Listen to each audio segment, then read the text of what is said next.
dapat banyak duit tu tak salah. Tapi, kita kenalah amanah. Bayangkan kalau kita beri dapat sedikit atau rasanya tak sedap. Bayangkan minuman yang sedap kita jual, mesti semua suka, kita pun gembira.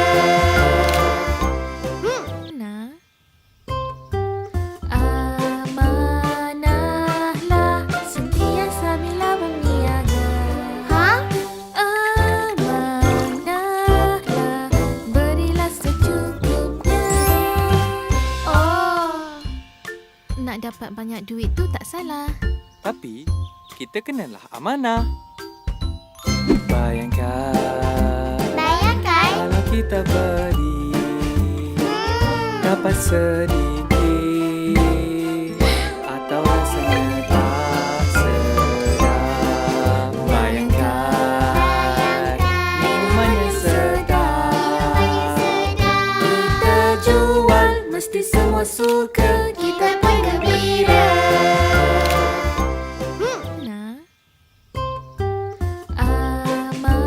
Amanahlah sentiasa bila berniaga.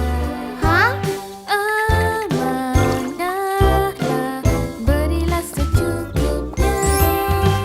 Oh, nak dapat banyak duit tu tak salah. Tapi, kita kenalah amanah. Bayangkan kalau kita beri dapat sedikit atau rasanya tak sedap. Bayangkan minuman yang sedap kita jual, mesti semua suka, kita pun gembira.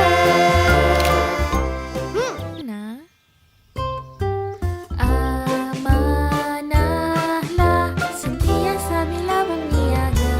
Amanahlah berilah secukupnya.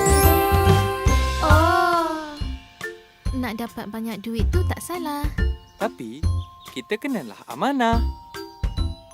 Bayangkan kalau kita beri dapat sedikit